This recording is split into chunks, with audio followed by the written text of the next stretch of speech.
Señor les bendiga, hermanos. Es grato estar nuevamente con ustedes. Les voy a invitar que inclinemos el rostro para elevar una oración a Dios. Te damos las gracias, Señor, por tu palabra. Gracias por tu día santo. Gracias por el privilegio que nos das de estar en tu casa de oración.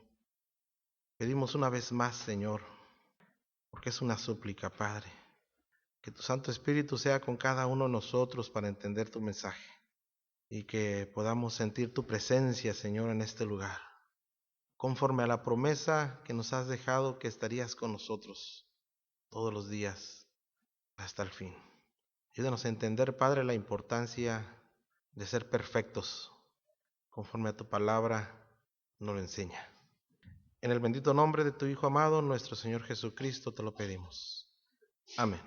Bien, la palabra de Dios establece claramente que para que sus hijos puedan entrar al reino de los cielos, hay que ser perfectos. Eso nos lo dice en Mateo, el capítulo 5, el versículo concerniente al texto bíblico. Nos dice que para poder ser partícipes de la tierra nueva y de la vida eterna hay que ser perfectos. ¿Cómo ser perfecto? ¿Alguien puede decir que es perfecto? ¿Se puede ser perfecto? ¿Quién es perfecto aquí? Levante la mano, ¿quién cree que es perfecto aquí? ¿Cómo ser perfectos? Entonces, ¿será que nadie entraremos al reino de los cielos? Porque nadie es perfecto. Pero la palabra de Dios nos dice que hay que ser perfectos para entrar al reino de los cielos. ¿Se puede alcanzar la perfección? Amén. A través de su Santo Espíritu hoy en día podemos alcanzar la perfección. Pero a veces nos hemos ocupado tanto, y pienso que esa parte hasta cierto punto a los adventistas nos desanima un poco, y viene a nuestra mente que no podemos ser perfectos, y en determinado momento entramos como en cierta confusión, ¿verdad? Dice la palabra de Dios en Proverbios 2:21, porque los rectos habitarán la tierra y los perfectos permanecerán en ella.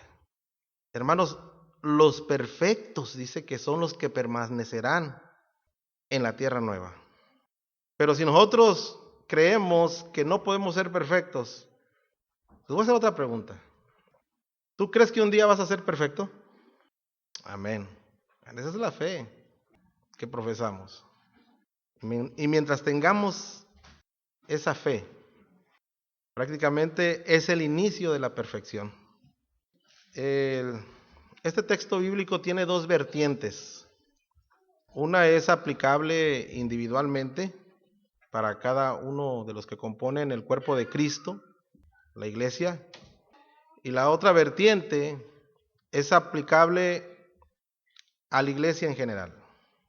Y en esta ocasión me voy a enfocar un poco en el lado de cómo se aplica a la iglesia, cómo se puede aplicar a la iglesia la perfección. Y igual, o sea, cuando hablamos de iglesia estamos diciendo los miembros, ¿verdad? Que hasta cierto punto se puede decir que en conclusión también viene siendo individualmente. Pero en este caso vamos a ver que la iglesia tiene una comitiva y vamos a tratar de entender lo que es desde la perspectiva iglesia la perfección. ¿Cómo es que podemos ser perfectos?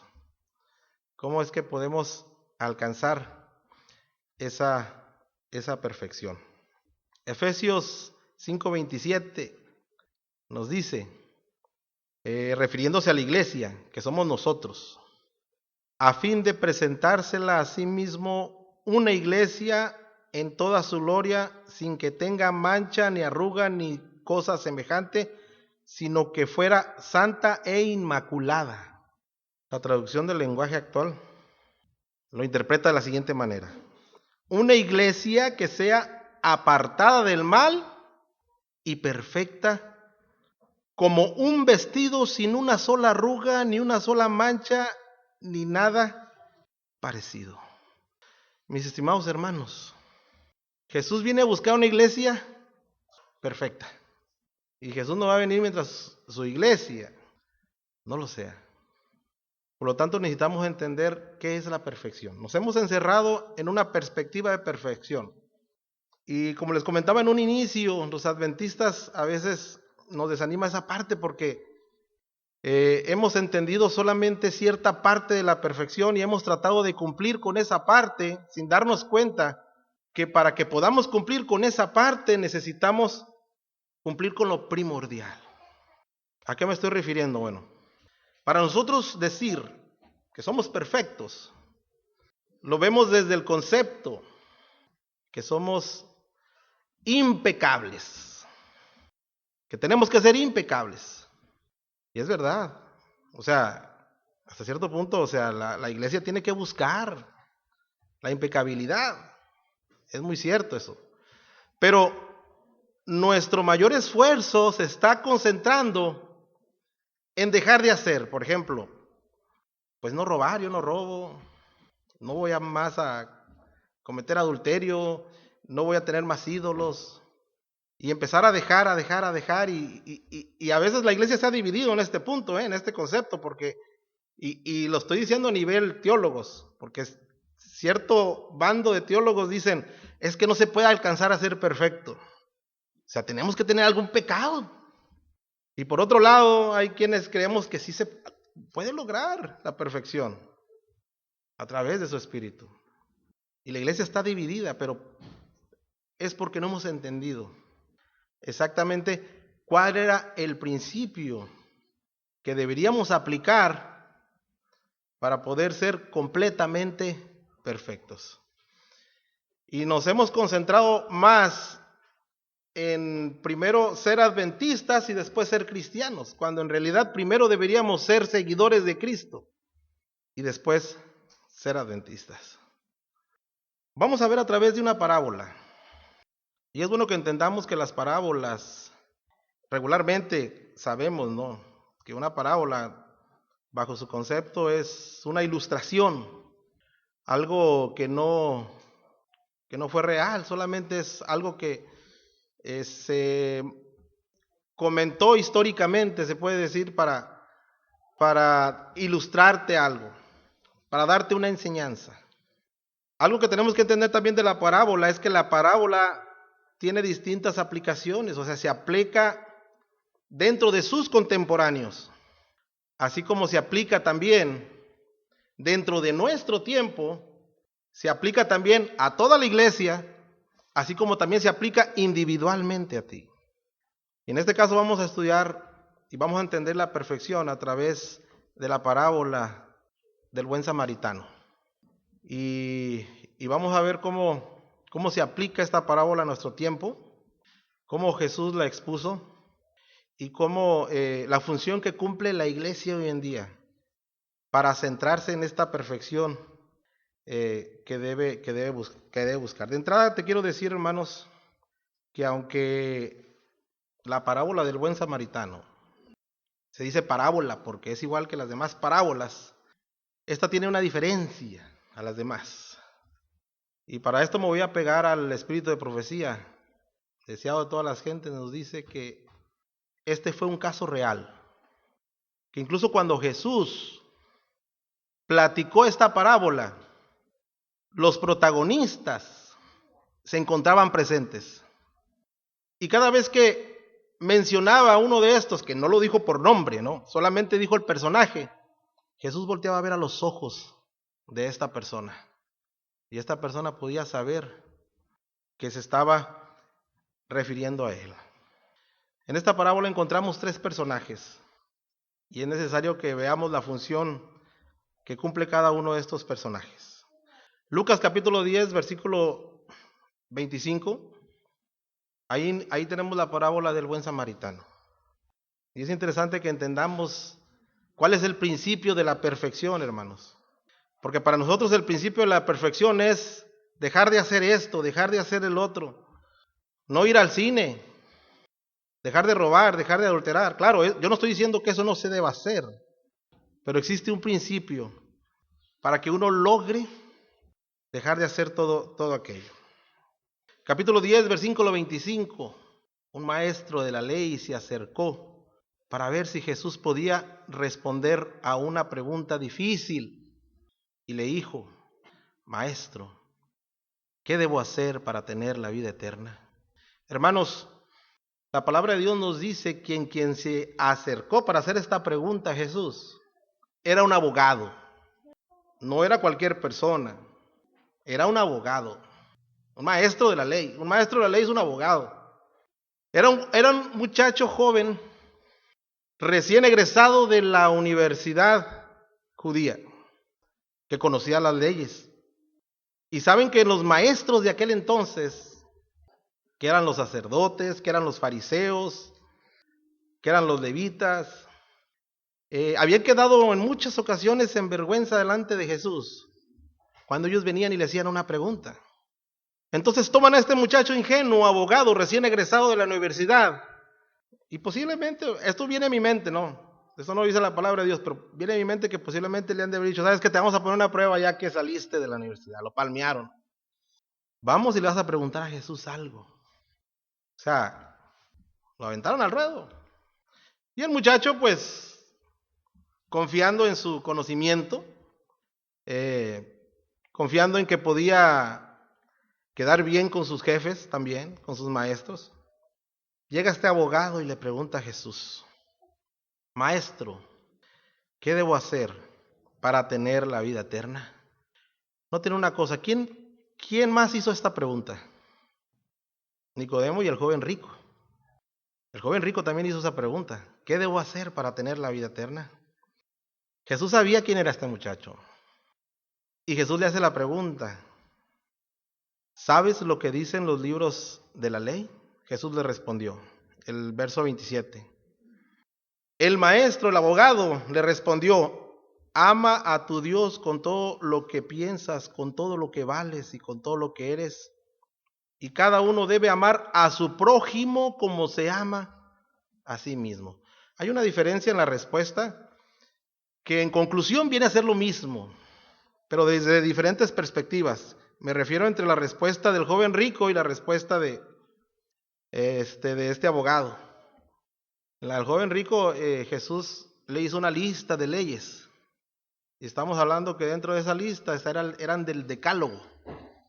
Y si ustedes notan, cuando ustedes van que no lo vamos a ver ahorita, pero cuando ustedes van a la historia del joven rico, si ustedes notan, Jesús les está mencionando una lista de mandamientos del decálogo, excepto omite uno: no codiciarás. Y omite porque sabía que el joven rico era por el cual estaba él fallando. Pero en este caso,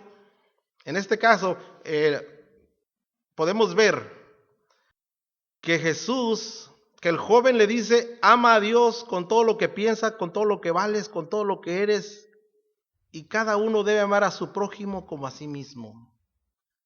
La codicia tiene que ver con amor al prójimo.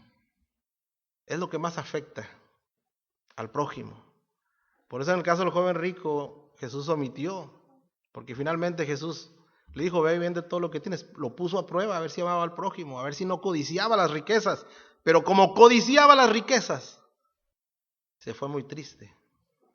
Y en este caso no habla de la codicia, pero habla del amor al prójimo, que hay un vínculo prácticamente muy estrecho. El verso 28 dice: muy bien, respondió Jesús, haz todo eso y tendrás vida eterna. Pero el maestro de la ley no quedó satisfecho con la respuesta de Jesús. Así que insistió: ¿y quién es mi prójimo? Entonces Jesús le puso este ejemplo. Un día, un hombre iba de Jerusalén a Jericó. En el camino lo asaltaron unos ladrones y después de golpearlo le robaron todo lo que llevaba y lo dejaron medio muerto. Por casualidad, por el mismo camino pasaba un sacerdote judío. Al ver a aquel hombre, el sacerdote se hizo a un lado y siguió su camino. y luego pasó por ese lugar otro judío, otro adventista, digamos, que ayudaba en el culto del templo. Cuando este otro lo vio al hombre, se hizo a un lado y siguió su camino. Pero también por allí un extranjero, dice, pasó un extranjero de la región de Samaria, y al ver a aquel hombre tirado en el suelo, le tuvo compasión. Se acercó, sanó sus heridas con vino y aceite, y le puso vendas. Lo subió sobre su burro, lo llevó a un pequeño mesón o un pequeño hotel, y ahí lo cuidó. Al día siguiente el extranjero le dio dinero al encargado de la posada y le dijo: cuídame bien a este hombre. Si el dinero que le dejo no alcanza para todos los gastos, a mi regreso yo le pagaré lo que falte. Jesús terminó este relato y le dijo al maestro de la ley. Bueno, vamos a explicar un poquito esta parte. Aquí estamos viendo 3 personajes. El primer personaje era un líder. Vamos a aplicarlo de esta manera, hermanos. Era un líder como yo, digámoslo así. Un líder de la iglesia adventista. Era un anciano, era un pastor, no sé. Y cuando venía por este camino y se encontró a aquel hombre que habían asaltado, dice que lo vio y lo que hizo es que se fue por el otro lado. Y luego después pasó otro personaje. Dice que era otra persona, perdón, que ayudaba en las labores del templo. Y para esto estamos hablando de un levita, que significa todos somos levitas, mas no todos somos sacerdotes. Los sacerdotes eran levitas, pero no todos los levitas eran sacerdotes, pero cumplían una función. No todos somos pastores, pero todos cumplimos una función dentro de la iglesia. Entonces, después de este pastor pasa un miembro de la iglesia, no sé, diácono, diaconisa, ministerio de la mujer, no sé, y dice que cuando lo ve, se acerca y lo ve tirado y sigue su camino. Después pasa un extranjero, alguien que no era de ese lugar. Y este extranjero dice que se acerca, lo toma, lo pone en su burrito, se lo lleva al mesón, lo cura, y cuando se va, le dice al encargado del mesón: te voy a dejar dinero para que me lo atiendas bien, pero a mi regreso, si no te alcanzó, yo te voy a pagar lo que te haya hecho falta. Hermanos, el sacerdote guardaba los mandamientos de Dios. El sacerdote guardaba los mandamientos de Dios. Él se cuidaba de no robar, él se cuidaba de no matar. Es más, tanto sacerdote como el levita que pasó eran tan cuidadosos en guardar los mandamientos de Dios, aún mejor que nosotros, hermanos. Porque si tú compras un ramito de cilantro, no sacas 10 de ellos para el Señor, ¿verdad? Y ellos se habían creado leyes para guardar tan perfecta la ley, que de cada ramito que compraban de cilantro sacaban 10 para el Señor. Ahora, eso estaba muy bien, excelente. Es más, Jesús les dijo: ustedes diezman el comino, el eneldo, ¿y qué más? La pimienta, la mostaza o la semilla, no sé. ¿Estaba mal? Jesús dijo que estaba mal haciendo eso, pero estaba hablando, fíjense bien, cuando Jesús les dijo eso, les dijo: es menester que lo hagan, sí, pero es necesario hacer eso sin dejar de hacer lo otro. Y en esa ocasión se estaba refiriendo a la misericordia, a las obras de misericordia. Mis estimados, en este caso, en esta parábola, podemos aplicar que Dios tiene una iglesia y que muchos de los líderes hacemos, o no hacemos más bien, porque no robamos, no matamos, no adulteramos, y nos cuidamos en cumplir, de no hacer. Pero fallamos en lo que tenemos que hacer, cuando debería ser al revés. Cuando lo que tenemos que hacer es lo que nos mantiene ocupados para no hacer.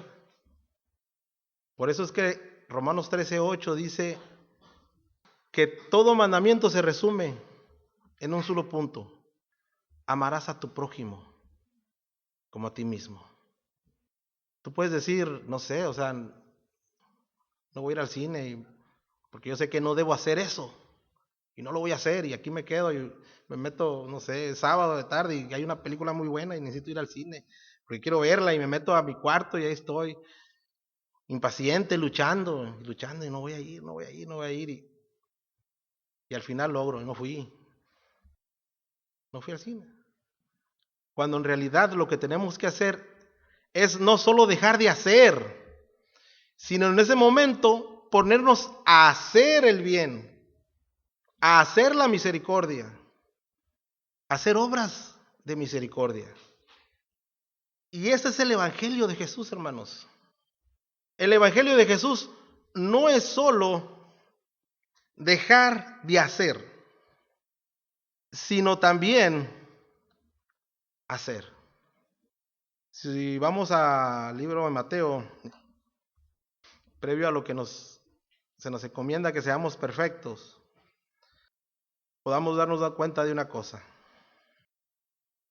Mateo 5:39 dice: pero ahora yo les digo, yo lo estoy leyendo de la traducción del lenguaje actual, hermanos, porque de repente ustedes, como no es muy común usar esta traducción entre nosotros adventistas, posiblemente lean, se noten pues que en mi lectura hay algunas diferencias, pero el significado siempre será el mismo. Me gusta darle lectura a esta versión porque es un poco más amena nuestro lenguaje, aunque existen algunos errores también, ¿verdad? Pero bueno. Mateo 5:39 dice: pero yo les digo, no traten de vengarse de quien les hace daño. Si alguien les da una bofetada en la mejilla derecha, solo no le respondan, así dice. O solamente no le hagan caso, aguántense. ¿Así dice? ¿Qué dice? Ponga la otra. Fíjense, el Evangelio de Jesús no solamente es dejar de hacer. No solamente es decir, no se la regreses y ya. No, ve y haz y pone la otra. El 40. Si alguien los acusa ante un juez y quiere quitarles la camisa, ¿qué dice? Denle también el abrigo. Se dan cuenta que el Evangelio de Jesús no es solo dejar de hacer, sino hay que hacer. O sea, el 41, si un soldado los obliga a llevar una carga por 1 kilómetro, llévenla 2 kilómetros. A quien les pida algo, désenlo. Y a quien les pida prestado, préstenle. Dice el 44, pero ahora yo les digo, amen a sus enemigos. Amen a sus enemigos. ¿Tú quieres ser perfecto como Dios, hermano? Jesús ama a sus enemigos. Oren por quienes los maltratan. Así demostrarán que actúan como su Padre Dios que está en los cielos. Hermanos, la palabra de Dios nos dice que seamos perfectos como nuestro Padre Dios es perfecto. Y aquí nos está dando la clave. Amen a sus enemigos, oren por quienes los maltratan, así demostrarán que actúan como su Padre Dios que está en el cielo. ¿Qué acaso Dios nomás les da el sol a quienes considera que son sus hijos? ¿Nomás les da el aire a quien considera que son sus hijos? Ese es el Evangelio de Jesús. No solo dejar de hacer, en lo que nosotros nos hemos enfocado en dejar de hacer, pero nos hemos olvidado en lo que tenemos que hacer, que es el Evangelio de Jesús. Dice, Él es quien hace que salga el sol sobre buenos y sobre malos. Él es quien manda la lluvia para el bien de los que le obedecen y de los que no le obedecen. Y fíjense el 46. Si ustedes aman solo a quienes los ama, Dios no los va a bendecir por eso. O sea, ¿qué nos está diciendo? ¿Cuál es el chiste que tú ames solamente a quien te ama? ¿Cuál es el chiste? Recuerden que hasta los que cobran impuestos para Roma también aman a sus amigos. O sea, los malos también aman a los suyos. ¿Sí o no? O sea, ¿cuál es el chiste? Si saludan solo a sus amigos, no están haciendo nada extraordinario. Hasta los que no creen en Dios hacen eso. Hermanos, un ateo puede dejar de robar. Es más, yo conozco ateos que no roban, que no matan, que son fieles a sus esposas. ¿Están haciendo el bien? Están haciendo el bien. Están dejando de hacer el mal más bien. Pero el Evangelio de Dios es hacer el bien. Es ir más allá de lo que solo está diciendo el mandamiento. Si queremos ser diferentes y extraordinarios, tenemos que ser como Dios. Y en eso, mi querido hermano, es en lo que consiste la perfección. Capítulo 48, versículo. Ustedes deben ser perfectos como Dios. Su Padre, que está en el cielo, es perfecto. En el libro de Lucas, aquí nos habla acerca de la perfección, pero tratando el mismo mensaje. En el libro de Lucas dice: sean ustedes misericordiosos como vuestro Padre Dios es misericordioso. ¿Quieres ser perfecto, hermano? No consiste solo en dejar de hacer. Tienes que salir y hacer. La palabra de Dios nos dice que hubieron hombres perfectos. Es más, por mencionarles uno, Job. Dice la palabra de Dios que Job era perfecto. Así lo consideraba Dios.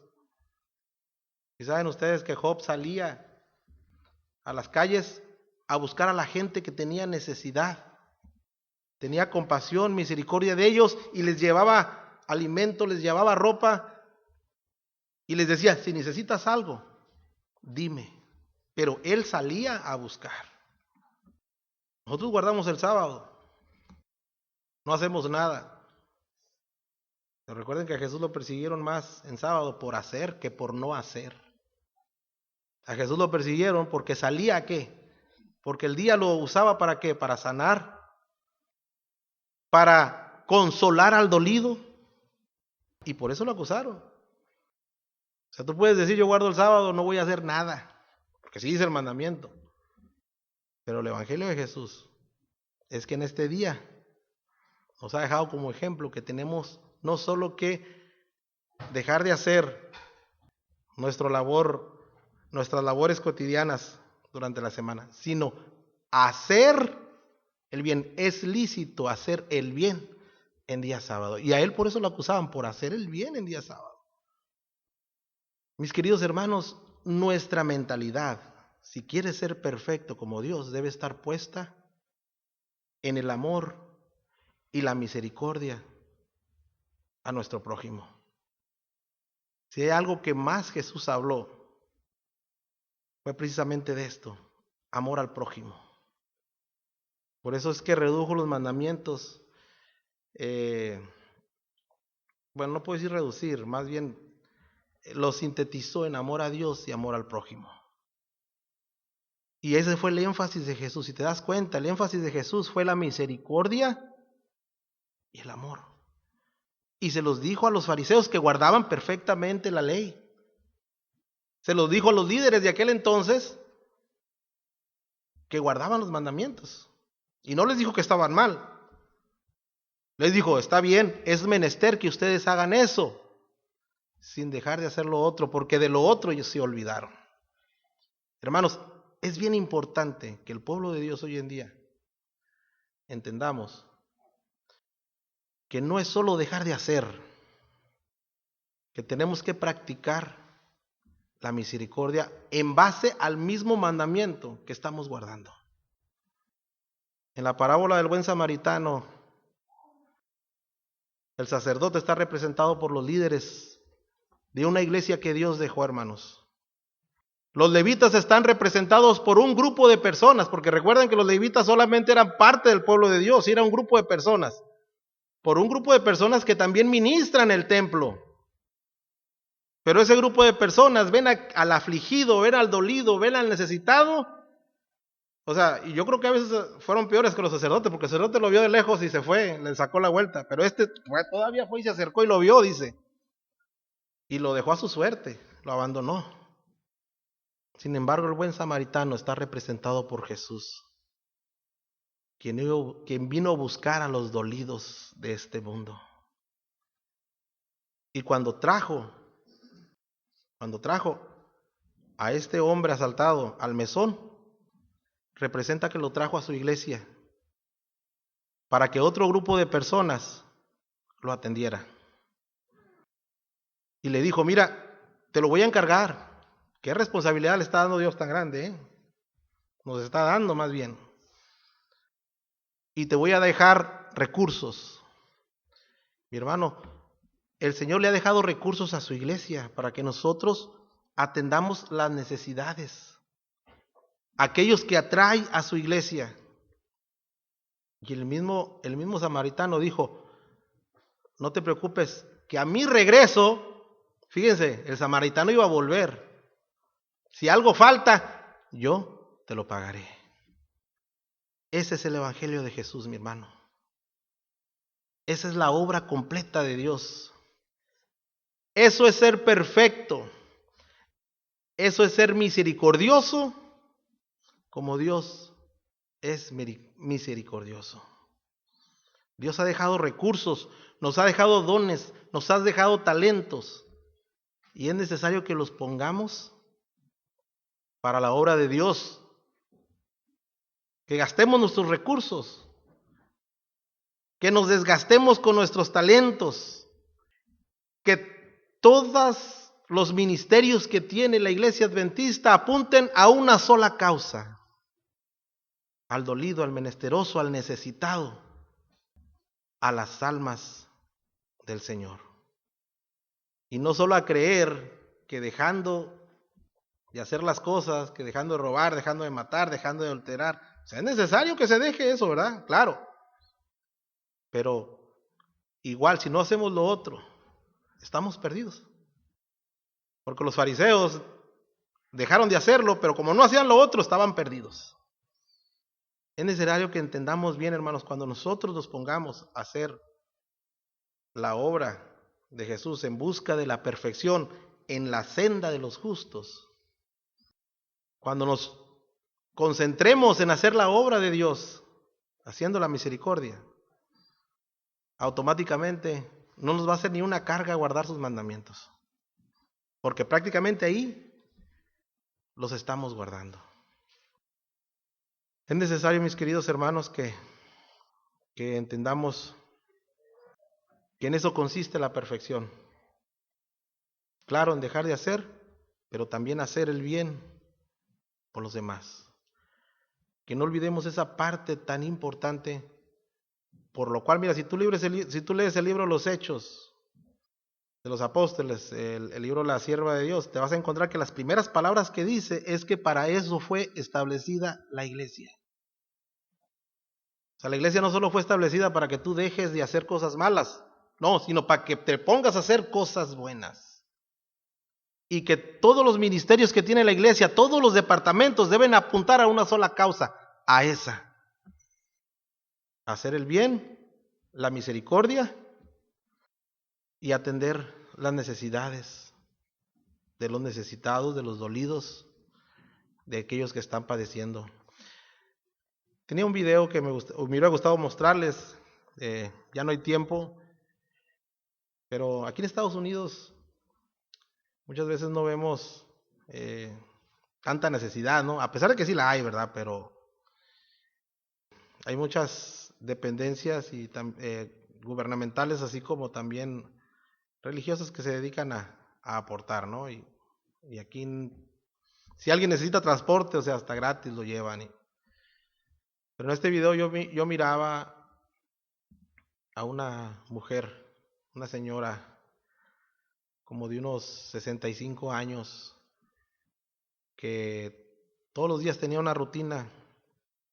Ella vivía sola con su nieto, un muchacho de por ahí alrededor de 14 años, pero un muchacho que tenía un retraso mental en la Ciudad de México. Y esta señora platicaba lo que le estaba sucediendo y cómo su hija se había ido y había dejado ahí a este muchachito, ¿no? Y ella pues estaba encargando de su nieto. Entonces ella cargaba al muchacho de 14 años, lo cargaba, una señora chaparrita, y bajaba unas escaleras desde la vecindad donde vivía. Después lo sentaba en una silla de ruedas, lo llevaba hasta donde estaba la parada de autobuses, de camiones, ¿no? De transportes colectivos. Y luego después lo cargaba, lo subía, lo sentaba y tenía que doblar la silla y subirla. Y luego bajarse en el lugar donde ella iba a trabajar. Y todos los días era una rutina para ella poder ganarse la vida, poder ayudar al niño, al muchachito pues en su retraso, que prácticamente el muchacho tenía una solución, pero no tenía los recursos. Pero una rutina que ella llevaba por años. Era triste, o sea, tú ves esa situación triste, porque allá no hay, como aquí en Estados Unidos, ¿no? Que aquí en Estados Unidos te van por esa persona en transporte y la llevan a un lugar y le dan, allá no existe eso. Y la señora estaba muy triste porque era su rutina y el muchachito pues no había mejoría porque no estaba en una atención que debía. Y desafortunadamente en el testimonio que ella estaba dando, ella estaba agradeciendo a aquellos que la estaban apoyando. Pero quienes la estaban ayudando eran prácticamente personas que servían a los masones y illuminatis, pues. Y que en realidad ponen todo ese tipo de programas también en la televisión para que vean que ellos están haciendo el bien. ¿Dónde está la iglesia de Dios? Es allí donde cada uno de nosotros debemos estar concentrados. Es donde primordialmente deben estar puestas todas nuestras fuerzas, todo nuestro ser. Hermanos, con esto termino. Mateo 25 dice, porque tuve hambre y me diste de comer. Cuando Jesús venga, hermanos, no viene a decir, a ver, hermano Jonathan, ¿qué dejaste de hacer? Ah, no, pues sí, dejaste esto. Digo, es importante eso, yo no digo que no. A ver, hermano Isaac, tú dejaste esto, dejaste lo otro. Ah, no, pues es importante dejar de hacer. Pero fíjense bien, hermanos, sobre qué está basado el juicio de Jesús. Mateo 25:35. Porque tuve hambre y me diste de comer. Tuve sed y me diste de beber. Fui forastero y me recibisteis. Estaba desnudo y me vestisteis. Enfermo y me visitasteis en la cárcel y venisteis a mí. Entonces los justos, estos son los justos, fíjense, le responderán diciendo, Señor, ¿cuándo te vimos hambriento y te dimos de comer, o sediento y te dimos de beber? ¿Y cuándo te vimos como forastero y te recibimos, o desnudos y te vestimos? ¿Y cuándo te vimos enfermo o en la cárcel y venimos a ti? Respondiendo el rey le dirá, en verdad os digo que cuando lo hiciste a uno de estos mis hermanos míos, aun los más pequeños, a mí me lo hiciste. Aquí Jesús te está diciendo, por cuanto lo hiciste, aquel que te llevé al mesón y que te dejé dinero y que te dejé recursos para que atendieras esa necesidad, lo hiciste a mí. Y hoy vengo a pagarte lo que tú has hecho por él. Si no te alcanzó, te voy a pagar con la vida eterna. Dice el 41. Entonces también les dirá a los de la izquierda, apartados de mí, maldito, al fuego eterno que ha sido preparado para el diablo y sus ángeles, porque tuve hambre y no me diste de comer, tuve sed y no me diste de beber, fui forastero y no me recibiste, estaba desnudo y no me vestisteis, enfermo y en la cárcel y no me visitasteis. Entonces ellos le responderán, diciendo, Señor, ¿cuándo te vimos hambriento, sediento, o como forastero, desnudo, o enfermo, o en la cárcel, y no te servimos? Él entonces le responderá diciendo, en verdad os digo que en cuanto lo hiciste a uno de estos, los más pequeños, tampoco a mí lo hicisteis. Sobre las obras de misericordia estará basado este juicio, hermanos. Y no significa que no es importante dejar de hacer, o sea, dejar de robar, dejar de matar, o sea, guardar sus mandamientos, es importante, Jesús le dijo. Pero esto es bien necesario hacer, y son palabras de Jesús. Es necesario hacer esto sin dejar de hacer lo otro. No caigamos en el mismo terreno de los judíos, que Dios les había encomendado también una obra, y principalmente estaba basada sobre el amor, sobre la misericordia. Pero ellos confundieron y pusieron énfasis en dejar de hacer cosas malas, pero no en hacer lo principal y lo correcto, que era el amar al prójimo. Que Dios te bendiga, mi hermano, es mi deseo de oración en esta mañana. Terminamos con el canto número 205. A los primeros acordes del piano, nos ponemos de pie para entonarlo.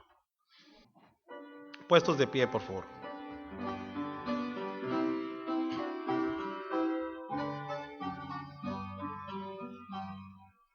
De la Biblia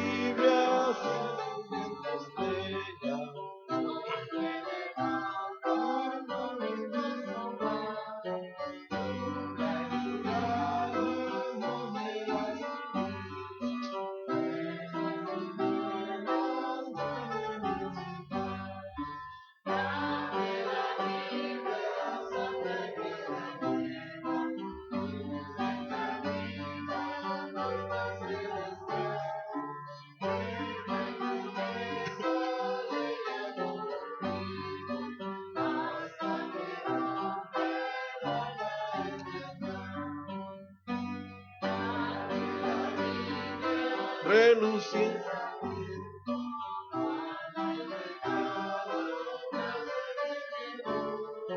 Dame los fieles dichos del Maestro, siempre me encuentre junto al Salvador. Dame la Biblia santa y clara, nueva, luz del camino angosto y celestial, regla y promesa, ley y amor unidos, hasta que rompa la Dame la Biblia,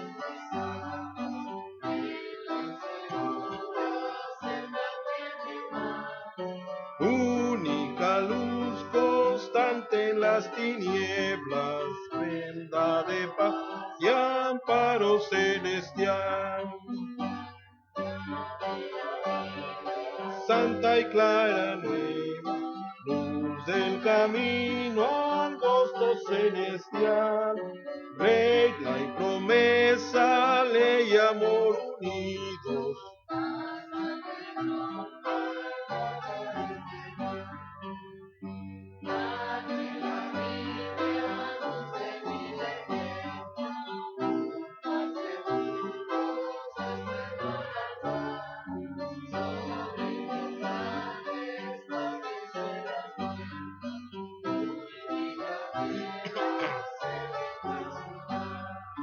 Dame la Biblia,